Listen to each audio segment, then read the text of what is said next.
Good afternoon, everyone.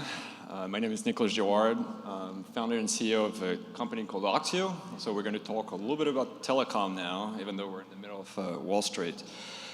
So Oxio is based here in New York. We started about 18 months ago. We're based in, headquartered in New York, with offices in Mexico City and Paris.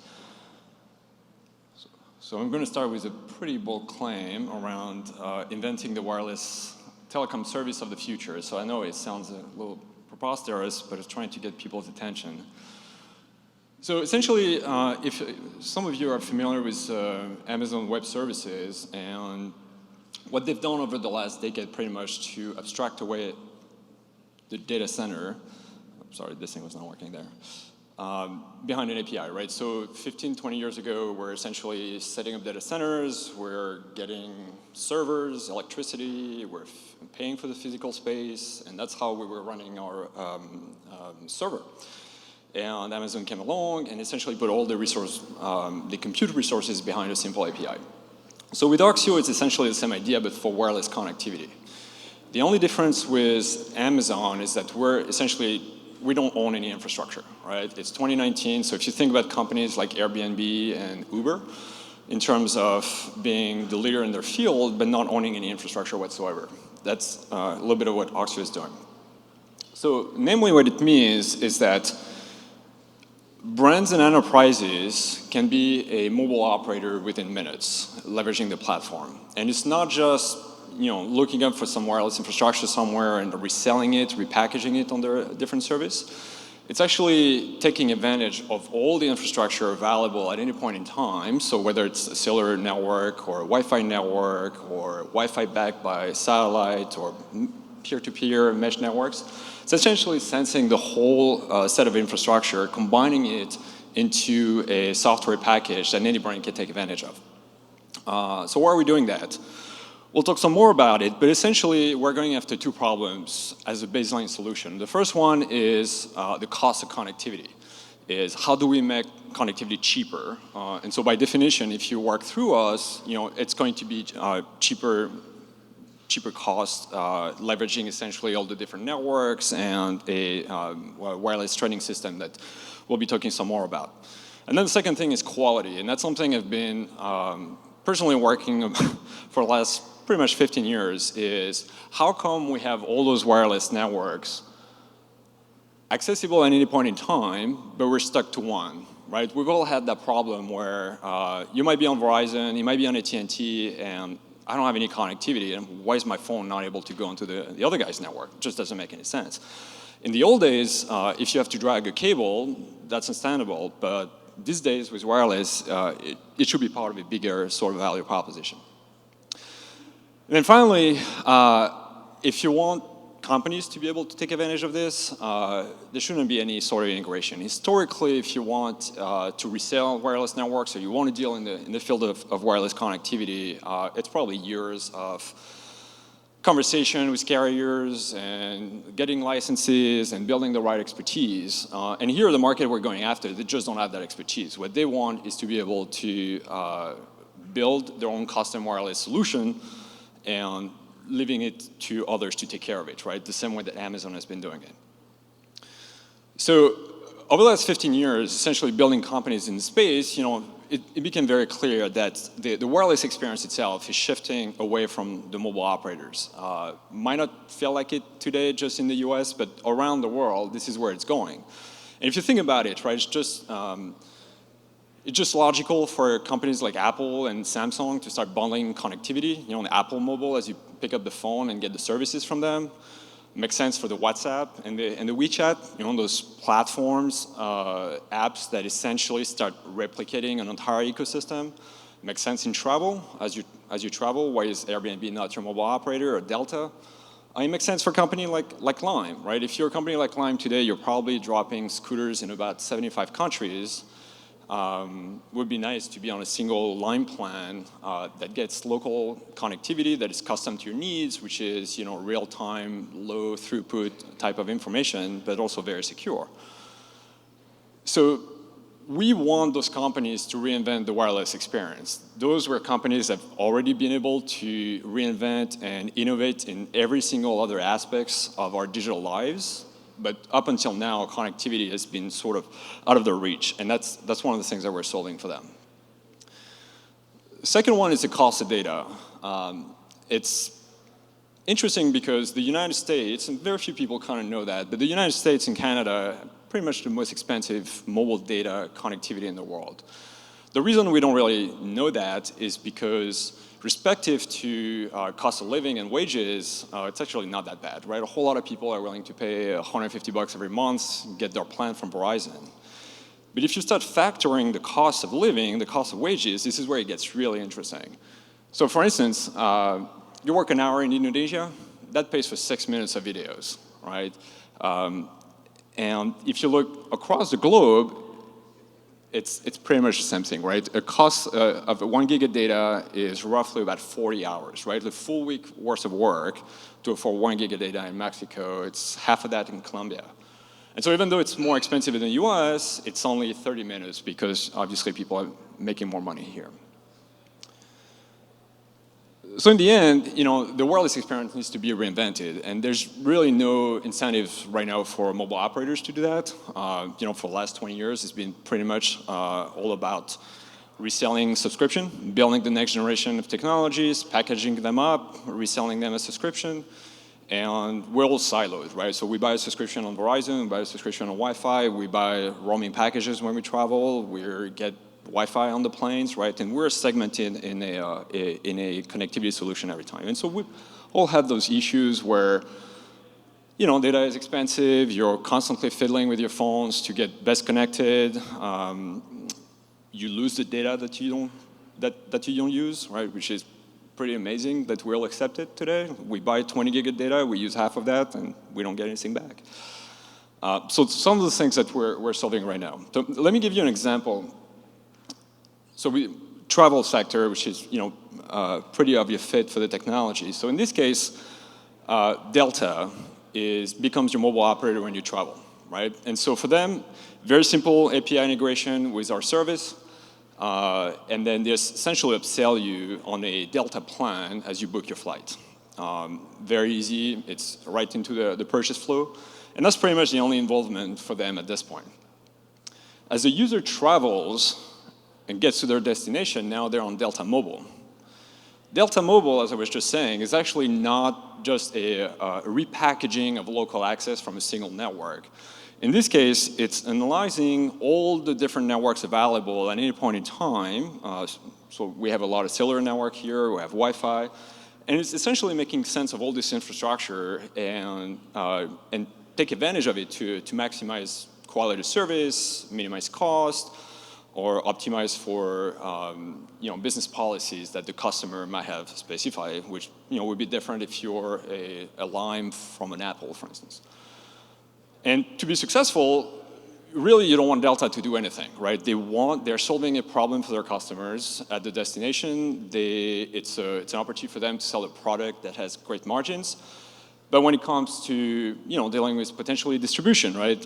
These days we can get connected through physical SIM cards, or we can get connected through what's called an eSIM, which is a software SIM card, or even having to deal with customer care, right? This is part of the solution that we're building for them, right? So you think about it more as a holistic, turnkey solution, enabling enterprises to build a custom wireless experience for their customers. And so oh, Jesus, I need to go back. Here you go. Clicked a little too fast. Here you go. And so, sorry, it's sticking. I'll do the previous. So yeah, so historically, resellers of wireless infrastructure have existed. It's called Mobile Virtual Network Operator, and that's, you know, it's been a fairly terrible business for the last 25 years, right? Built on the assumption that you can find pockets of customers that the likes of AT&T and Verizon are not addressing directly properly. And mostly, you know, as reselling a single network, you're you're locked into the whim of the operator itself, right? They control your costs, they control your pricing. And then the story is like whatever percentage of margins that you're eking out, it's essentially used to try to build a channel, and usually you find that it's very difficult to build a channel that someone like AT&T or Verizon cannot address. And if you wanted to do that, it's still a ton of work, right? And the reality is a few brands have tried that, it all flopped, and it's just living behind the 99% of brands who just felt like connectivity was out of reach for them. It's just too complex. It's not worth the friction and the cost and so on. So that's what the solution is addressing. I was saying earlier, this is also an area where no one wants to invest in heavy infrastructure. You know, if you think about the market leaders across all those different industries today, it's all asset light. They don't own the underlying infrastructure. It's a different business. And so essentially that's what we're doing, right, on a global basis. So talking about some of the technologies that we're putting together, and like I said, you know, it's packing a lot of advanced technologies, and some of them have worked on for the last 15 years.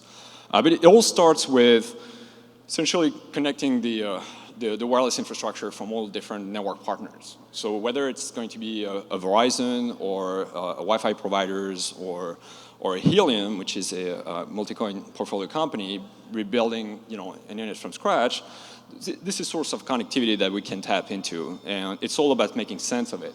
So the first thing that we're doing is we're connecting that to a wireless trading exchange. So think about it as the NASDAQ for future wireless contracts, right? So supply and demand side, and the supply side obviously being whoever owns wireless infrastructure and wireless capacity, and then the demand side is, we'll talk some more about that. One thing that is interesting here is we run the entire network, the software layer of a network. So if you think about the Verizon network, for instance, it's a whole bunch of towers and base stations and backhaul, and then an entire software layer on top of that. And so in the division of labor that we have here, Oxio runs the entire software layer. So we are a fully licensed mobile operator in the markets we're launching, and we operate everything as if they were our own customers. Two pieces of technology that we're bringing that are extremely differentiated here is a real-time proprietary policy manager. So this is something that looks at the real-time wireless environment, looks at what's happening on the exchange from a cost optimization standpoint and what's the demand looking like for wireless capacity, and then obviously communicates with the clients on the ground and execute all the policies from the different customers. And then the last one is a multi-client switching technology on the device, right? And so what we were saying earlier is that we're essentially building an illusion. The user sees Delta Mobile, but behind the scenes, it's constantly switching between all kinds of wireless infrastructure, attaching to, say, the likes of a Verizon or an AT&T, and then finding some Wi-Fi networks or some excess capacity in the network. And so you're constantly moving behind the scenes. And the experience that we want for the customer is like to be completely transparent. And even furthermore, you know, let's say you're downloading or watching a YouTube video. As you move between an AT&T or a Verizon network, that video continues playing, right? This is called session persistency. So all those technology together is essentially what enabled that illusion I was talking about. The exchange in particular is today somewhat hidden in our solution, but this is going to be the future of Oxio. We're essentially bringing the concept of programmatic trading and all the various considerations that we've seen around programmatic trading in other industries to telecom, which surprisingly has never had any programmatic trading. Today, if you want to do a deal between Verizon and Comcast, they're going to call each other and they're going to work on spreadsheets, but there's no exchange looking at what the demand look like across different class of wireless assets. So our exchange is fairly simple, connects on the supply side all the wireless network that we work with, all kinds of wireless connectivity. It's obviously not fungible at that point, going from capacity from, say, the entire United States to excess capacity that might be found, let's say, here on Wall Street, that may be just, you know, temporary. And then on the other side, it's built for institutional buyers, right? And so that would be MVNOs, that would be IoT platform, companies like Twilio or Amazon, it would be governments, it would be companies like Apple. And we've been building solution on top of that, and one of our basic premises was that when we started the company about 18 months ago, the first thing we built was the exchange, and works great, but as a startup, if that's the first product you're putting out there, we think it would probably take 3 or 4 years for getting any sort of traction. People think it's cool, they might be playing with it, but you're not going to generate revenue significantly. And furthermore, we felt like we're not addressing the big opportunity, which was those 99% of companies were looking to build connectivity in their offering. So what we ended up doing is building a full turnkey solution that we call Brand VNO that essentially packages up all the technologies that I was just mentioning now, adds a layer of all the operational services that we talked about, which how do you deal with distribution, how do you deal with customer care, how do you deal with the legal aspects, so on and so forth, and turn that into a very simple API that company can leverage. That's the Brand VNO service. And the advantage, going back to what I was saying around the exchange, is that as people adopt the Brand VNO solution, it's demonstrating the value and is driving a whole lot of volume to the exchange itself, right? So by the time we open that up as a commercial product, at that point it will be tens or hundreds of millions of dollars of wireless connectivity traded on that exchange. So let's talk about who can leverage this technology. And the thing that's interesting, to me at least, is that if you're able to remove all barriers to entry to telecom, then you essentially create a new category that puts you on the same level playing field as historically the internet giants and the Verizon and Google of the world. Ones that are able to have outsized impact on the wireless experience by being on the device. One that are getting a whole bunch of information about what those users are doing. You know, think about location, traffic, apps, whatever you're doing on your mobile device, right? That's information that today only Verizon can have, for instance, or Google and Apple. So across those industries, and all those industries are essentially where we're selling the solution today, the use case is very different. It might go from a company in the payment area, you know, think about like a Square that will say, I just want my mobile terminals to be better connected at cheaper cost, and that might be the end of the story. Or it might be companies in the content space building a highly custom wireless experience around content that they might have, around different interaction in the offline world. In the banking and neobanking, you know, a lot of what we're seeing is how do you leverage the telecom information to build credit profiles, right? Because you're in markets where, you know, 80% of the population is unbanked, and you don't know anything about those guys, right? So how do you bring them into the financial services industry? So think about a company like Nubank and others. So the use case is very different, and what has been interesting is to be able to say, it becomes a capability. You don't have to worry about building it together. We've been working with a big retailer, for instance, they've literally been working on this for 4 years, trying to put the whole solution together. And eventually it felt like it was just, the cost opportunity was just not there. And so we came in and it was instant match. So that's the idea, is to say, as a company today, you can bring connectivity, you know, into your offering to augment it, to drive new KPI, to have a different kind of interaction with your customers, to be able to be on a level playing field with the Googles and the Apples and the carriers. So let me give you an example. So TV Azteca is one of our first customers. It's a big broadcaster in Mexico. And like any other broadcaster, it's pretty tough right now, right? You're competing with the Netflix and the Amazon. You monetize primarily through advertising, which means, you know, brands are giving you money to put TV spots in between content. And you don't have anything. You don't have metrics. You might do a Nielsen survey once in a while, but that's basically what it is. And so you're just becoming irrelevant. You're becoming irrelevant with your customers, and you're becoming irrelevant with your brands. So what they're doing is they're essentially leveraging our solution to build a new digital product for those both sides.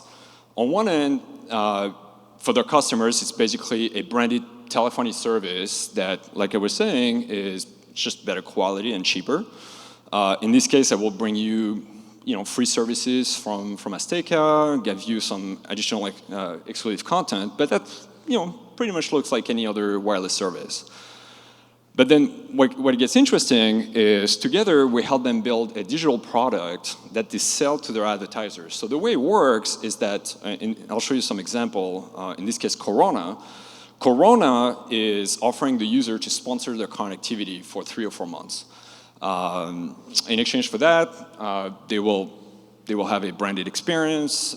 They will have an opportunity to have a direct-to-consumer interactions, which they usually don't have because they work through retailers. They get a whole bunch of information about the users and their purchase habits and so on, and essentially repackage so that they can also be able to retarget and test out new products, right? And that's at that point, Azteca is selling to Corona this multi-million-dollar campaign to take over essentially the experience on the mobile device. So, like I was saying earlier, we obviously support eSIM and SIM cards. We're launching first in Mexico, so it's primarily SIM at this point. But it works the same way that if you were to sign up for a T-Mobile service. Put the SIM card in the phone. As a carrier, we're putting the application on the device automatically. So in this case, that's a Corona application. The phone is getting activated. If you want to port your phone number, it works the same way that if you were porting your number between Sprint and T-Mobile. In this case, Corona is looking to for the users to watch a video before the activation of the service is wrapped up, which is kind of fair since they're paying for the service. And then that's it. You're in a custom Corona experience. You're on the Corona network. You have data on your account. You can see what's happening in real time. And in this experience, you can earn additional data. And so, though that's kind of a mock-up that's not for Corona here, but the idea is like you can watch some content and earn some data. You can answer surveys. You can actually buy beers in a tienda in Mexico and earn data in real time on your device, right? So think about the power of that for a brand like Corona. And all of this essentially set up in minutes as far as anything that has to do with the service itself. Obviously, when it comes to the branding and all the different marketing initiatives, that's all on them. But as far as the service itself, it's minutes. And of course, Heineken is actually coming right after Corona, so if you have a preference, we can accommodate you. And then, one of the big questions here, obviously, is, well, do the network provider like it, right? And so it's built for them as well, right? There's nothing we can really do about where the telecom industry is going in terms of like going from more of a subscription business to a wholesale business in the long run. And frankly, I think it's going to force those companies to try to innovate more, right? Because if you have the WhatsApp and the Apples and the Corona building custom experiences, right? If you're Verizon, you're going to need to step up. But generally, we're also bringing value in trying to help them as their business is transitioning, as I was saying, right? Is if you are to become a commodity, you want to become a really efficient commodity. Today, there's no visibility into the demand side.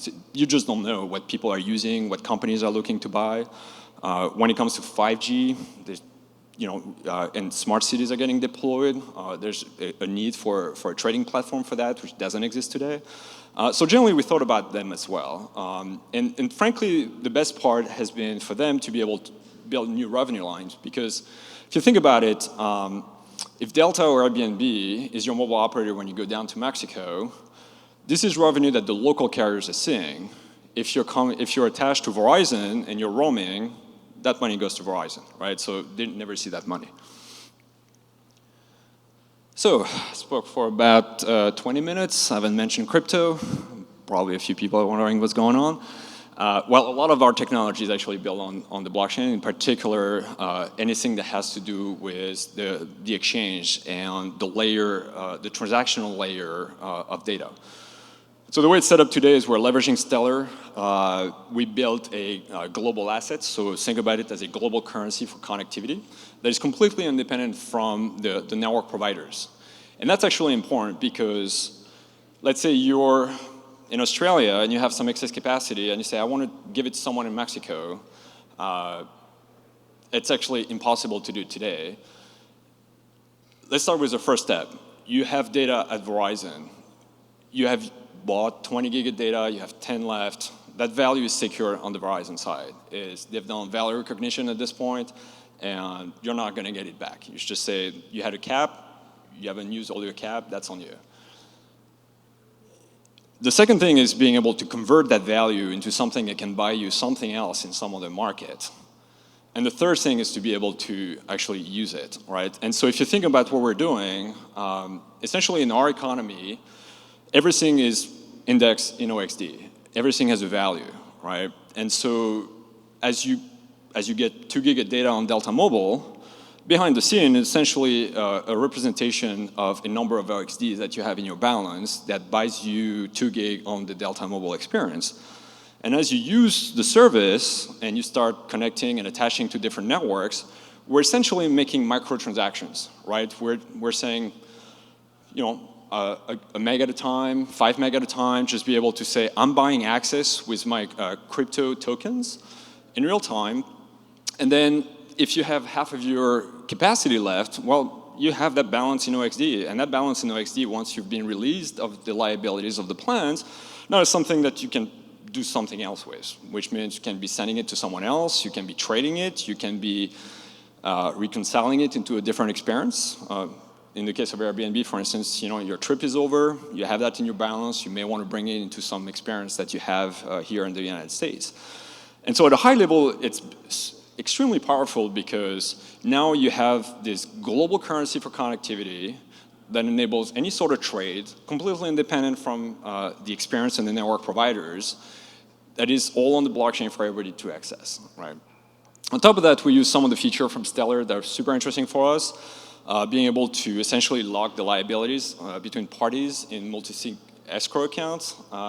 So for instance, you know, if Verizon's selling you 50 terabytes of data, really what they're selling you is the promise of that data at some point in time on the network, right? It comes with like SLAs and liabilities. We're also settling all the transactions on the blockchain for everybody to see eventually. And then one of the very powerful sort of a feature of Stellar that we're leveraging a lot is the concept of anchor. So being able to essentially use those anchor to turn an asset on Stellar into fiat. And so in particular, as you would imagine in our ecosystem, Delta is buying in fiat, Verizon is getting paid in fiat, the users are saying megabytes, right? None of the crypto is being exposed to them. So that's great, right? At the end of the day, each of our end users, so someone will buy through a Delta Mobile experience, for instance, also ends up being a Stellar user. And that's interesting for multiple reasons. And in particular, you may have heard early on this week that Stellar have been burning a whole lot of lumens. They are doubling down on trying to get traction for and distribution for their lumens, and you know, really trying to push hard on trying to make Stellar you know, the next financial rail. And so what it means for us is like we're essentially partnering since all the customers of Oxio are essentially going to become Stellar Wallet user. There's an opportunity for us to essentially create a triple win solution where you would ask a user who's maybe on the Delta Mobile experience to say, hey, do you want to try this, the Vig app from Stellar, and we'll give you 10 gig of data. And obviously, at this point, what's really nice is Stellar can really directly shoot the lumens over to that user's wallet, which turns into XD, which turns into data, right? It doesn't have to go through us. And then because we're the mobile carrier, we're the one putting their application on the device, right? And so it's a triple win for everybody. You know, we're not monetizing that per se, but it's millions of people that will get a chance to, you know, to get onboarded into like new financial services that they haven't seen. Like if you're in Mexico, for instance, there's no Venmo, there's none of that, right? People are not being able to do peer-to-peer payment or remittances or any of that or anything of that sort. So we're super excited about that. There'll be some further announcement in a couple months, specifically around how we're doing this distribution in Mexico for Stellar. Just want to give you a preview. So finally, we're launching in Mexico in 3 weeks. We're connected to all the carriers in the country and some Wi-Fi providers, and signed a few customers already for the brand VNO solution. And just to kind of finish, you know, our goal ultimately is to be the first dynamic overlay network, leveraging all sources of connectivity through a programmatic exchange. right? So the Netflix of connectivity, if you wanted, or the Uber, right? Being able to leverage whatever is out there, and more people are building networks with different prices and different quality of service, and essentially put all that behind a programmatic exchange for a service provider like ours to take advantage of. And so today we're essentially the first customer of our own exchange. We built this brand DNO solution, which I think we feel is solving a problem in the market. There's going to be a whole bunch of other solutions, right? And a lot of the work that we're going to be doing in the future is to start opening up this exchange, incentivizing parties to build solution on top of that, and have a really true international global data exchange service as an open protocol, essentially. I think here we go.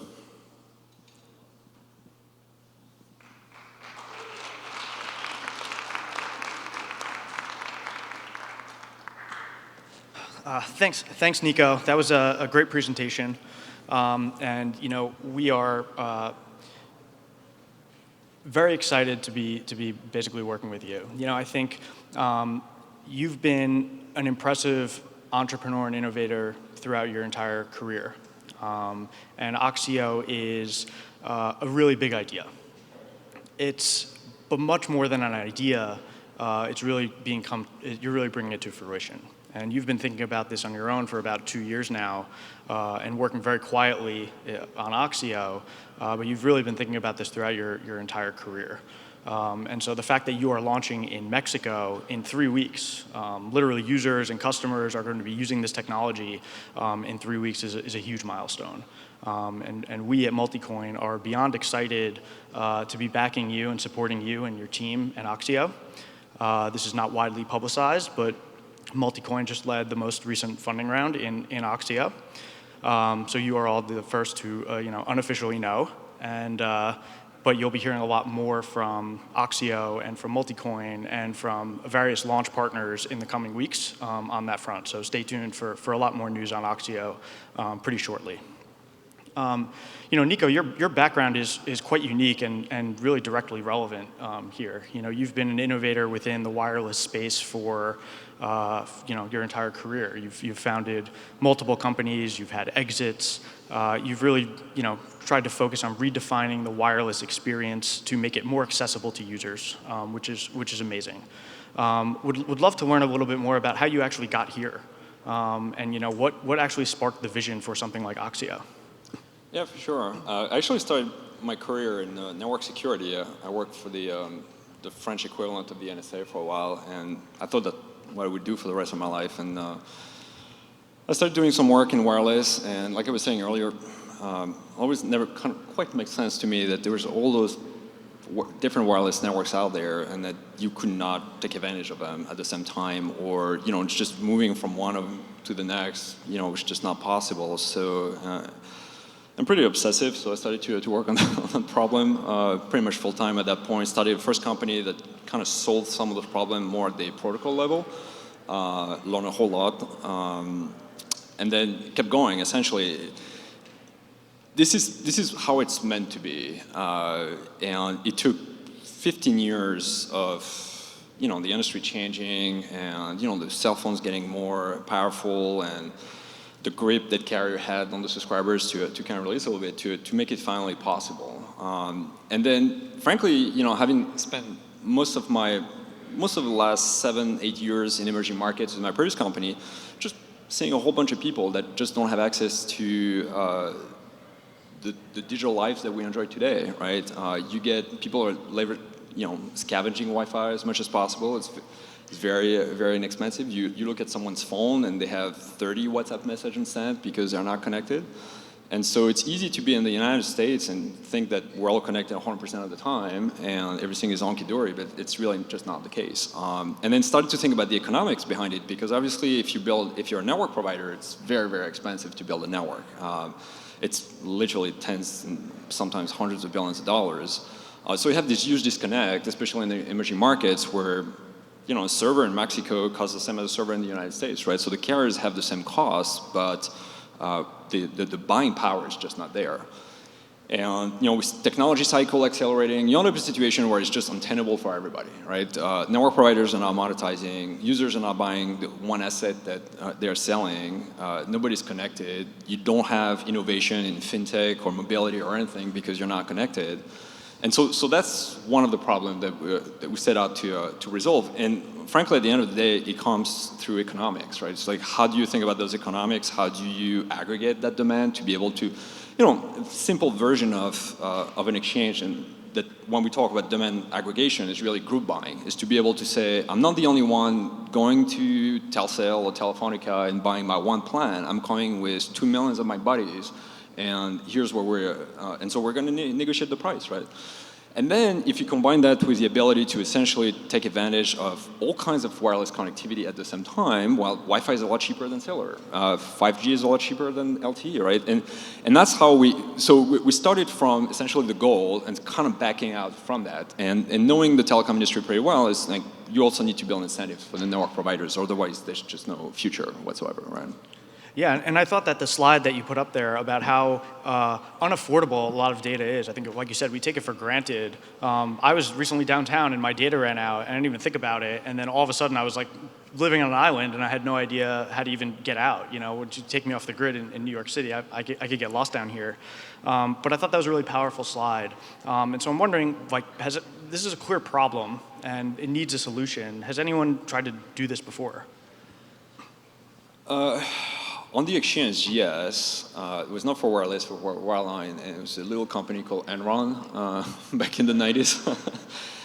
Didn't work out too well for them. Okay. But no, on the wireless side, not so much. I mean, that's part of the problem, right? It's segmented. It's a business that's built on economies of scale and having a whole lot of volume. So you have this chicken and egg problem of like, well, they can't afford it, so we don't build volume, but we still have to stay relevant, and so we have all those investments. Just to kind of give you an idea, right? On a global level, the return on investment on CapEx and OpEx for a mobile operator over 10 years has been less than 5%. Right, so it's obviously a big cash flow and all that, but they're just not making a whole lot of money, right? And so the ones that are lucky, like AT&T and Verizon, just offer a service in a market where literally hundreds of millions of people are willing to spend $150, you might survive. But even then, right, the market on the wall, AT&T has bought DirecTV and they bought Time Warner. They see that the future of their industry as being all about content, with the network being a differentiator. And then, it's just a typical inertia where, technology gets better and better. They rebuild the network, they repackage it, you get at the end of the return on investment cycle, and now it's unlimited and rinse and repeat, right? And so there's just no innovation.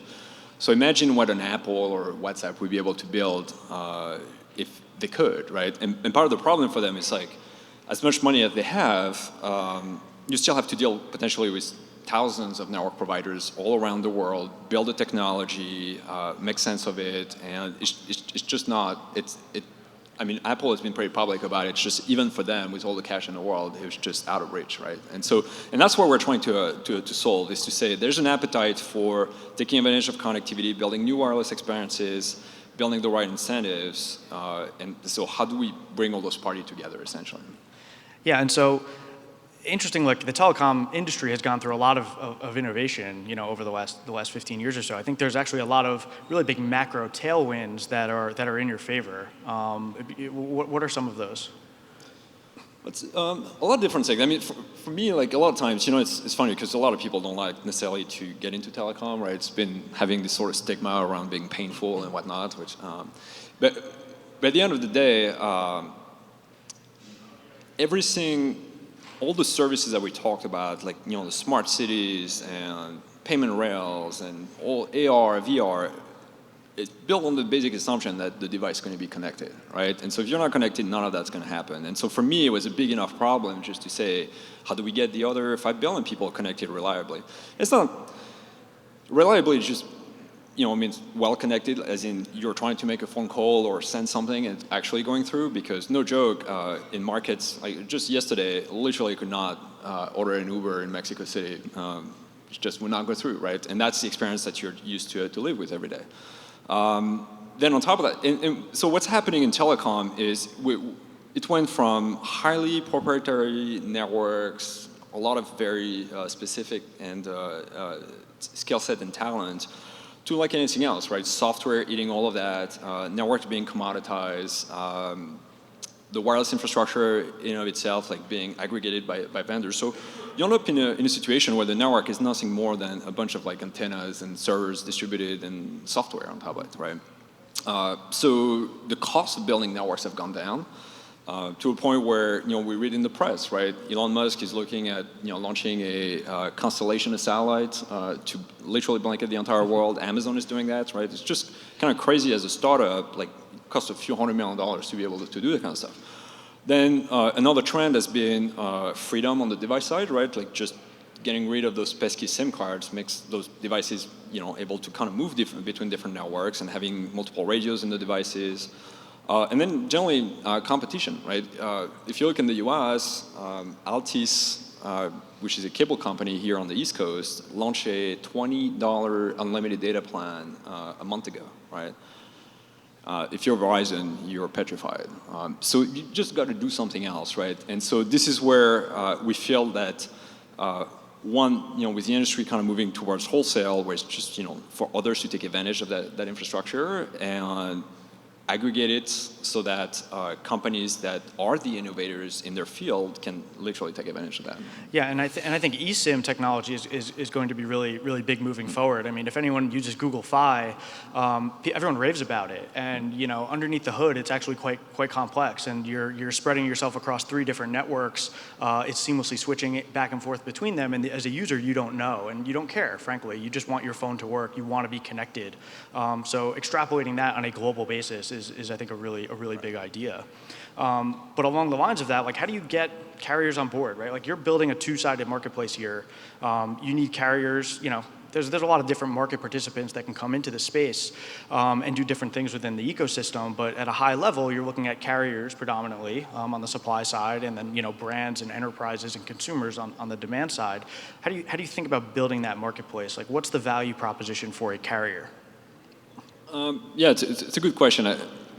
The way we started is, if you think about network providers today, there's essentially 2 categories. There's the new ones were essentially just pure wholesale networks that only sort of mission in life is to sell that wholesale. And then you have the AT&Ts and Verizon of the world where primarily we know them for their consumer business, right?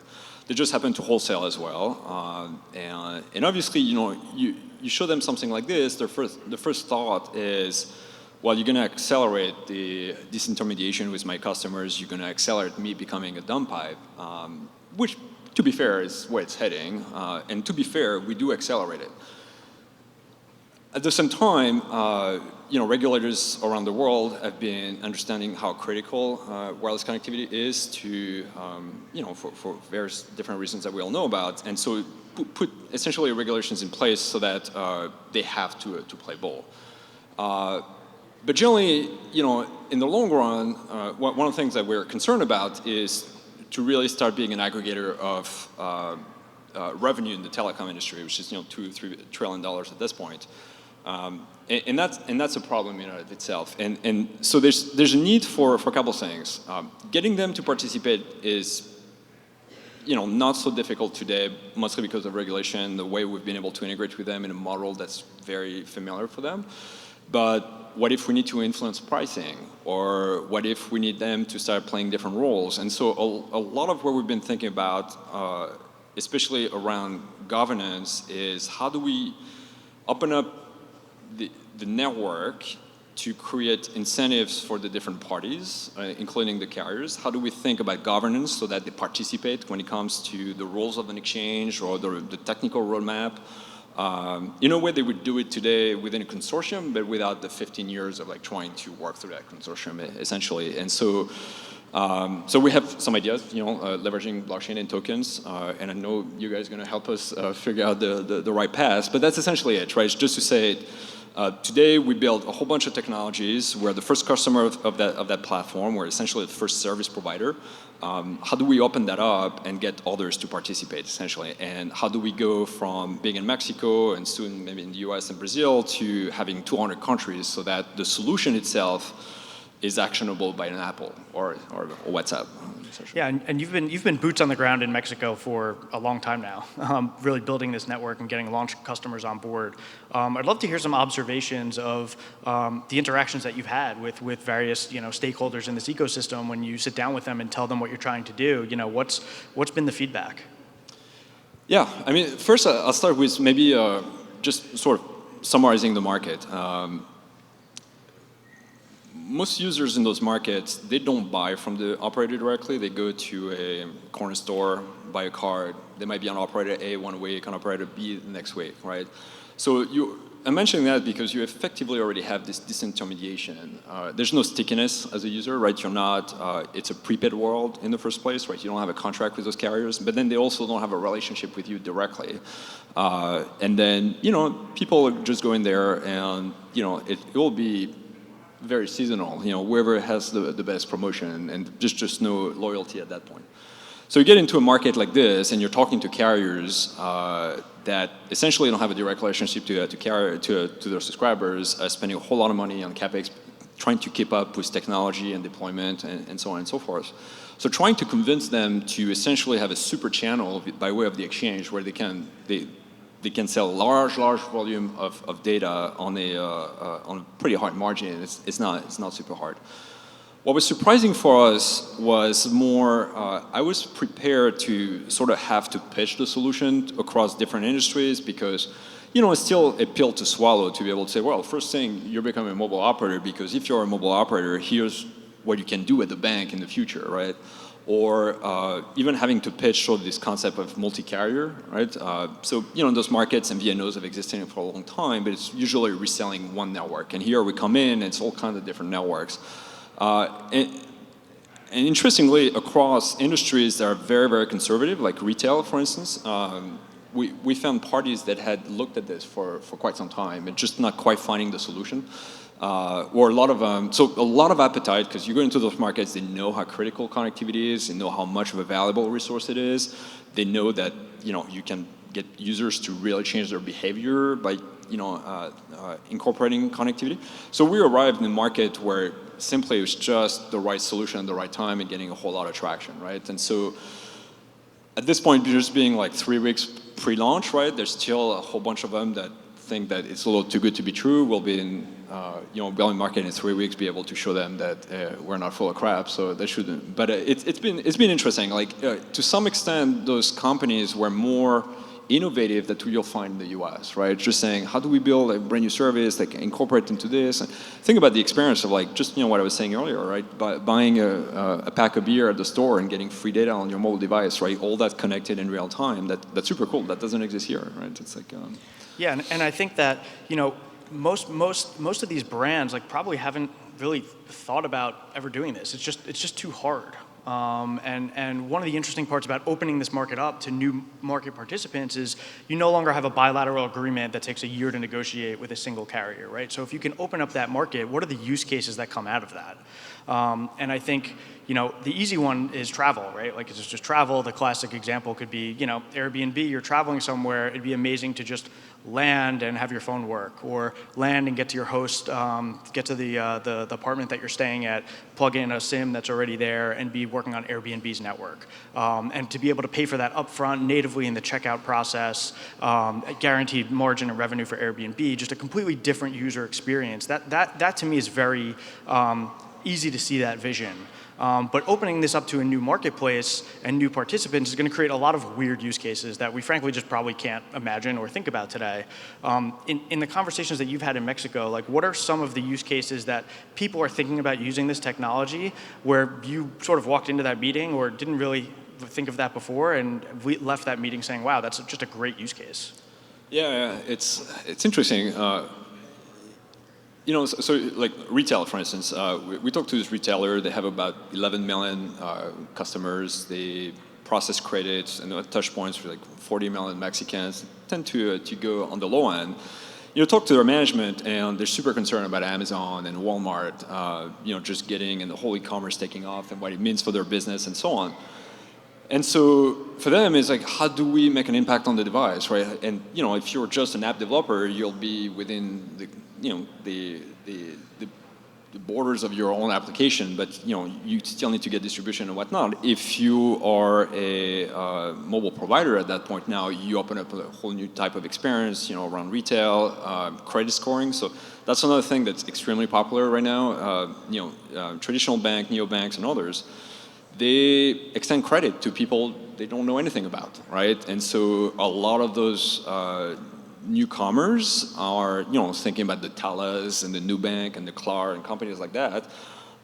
They're lending off of their balance sheet, which is VC capital, and they're trying, right? So they give you 500 pesos and first time, and if you don't repay, then you don't repay, right? And so you cannot really build a stable financial backbone that way, right? And so in telecom, what I should say, in this industry today has been historically be able to get information about those users, because if you know that the device is showing up Monday to Friday at 9 a.m. at this location, and from 5 p.m. to 6 p.m. is driving around the same road every day, that guy probably has a car and that guy probably has a job, right? And so you can run a lot of heuristics around that, and now you kind of know what they're doing. That retailer, it's all about foot traffic into their stores, right? So they want to know, what's the median distance to a store, across all the different carriers. Phone landing is a big business, right? People cannot afford those. So in Mexico, for instance, the budget for connectivity and device is about 150 pesos a month, which is about $7, right? So you need to have like some facilities around that. It's kind of crazy. So, but generally, what has been interesting in terms of feedback is. There's been a lot of fears from the internet giants and others coming into their market, right? I met the CEO of a very big Mexican bank not too long ago, and they're petrified about Apple Pay moving into Mexico, and they just cannot compete, right? They have 22 million customers, but Apple is so vertically integrated and know everything about you and control your phone and control of that they can build and deliver a service that that bank could not build, right? But now thinking about offering connectivity, which in the first place has really good synergy with fintech products, but now this is a way of getting credit information. This is a way of building an experience that could be on par with what Apple is doing. And that's sort of where we're getting traction, right? So usually I spend a lot of time talking about travel because it's a super easy use case, right? Easy for people to understand. But really the trick here is to say, if you're in control of the superpower, how can I leverage it to take my business to the next level? And especially if you tend to be like, more of a decaying business, right? Broadcaster, brick and mortar retail stores, and bank, traditional banks. This is like, no. It's everything is about mobile. There's three things that matter in mobile: is the device, the operating system, and the connectivity. And now we can be in charge of that connectivity, right? It's fascinating. I mean, there's a lot of different ways that people are going to use this technology. I'd love to open it up for questions from the audience.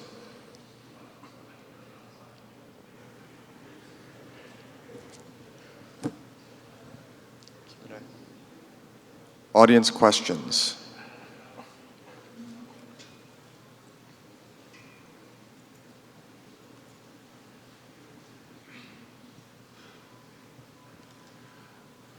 What's the business model for Oxio? Is it mostly built around the exchange, or the kind of first-party products that you guys are building on top of it?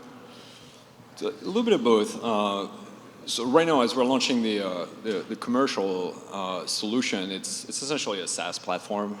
So we charge a very small fee per active user a month, and enterprise SaaS essentially. We're not marking up the data. We're not monetizing the exchange.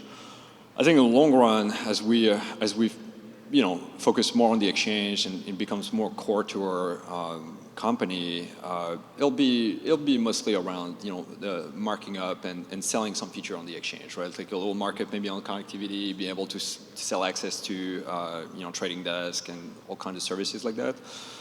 There's things that we're going to do for free, I think, for the benefit of the industry, like all the data that we have, for instance, around usage, which analysts can use, for instance, to for recommendation, all of that's going to be opened up. But generally today, yeah, it's a very simple enterprise SaaS product. Awesome. Thanks, Nico. Really appreciate it.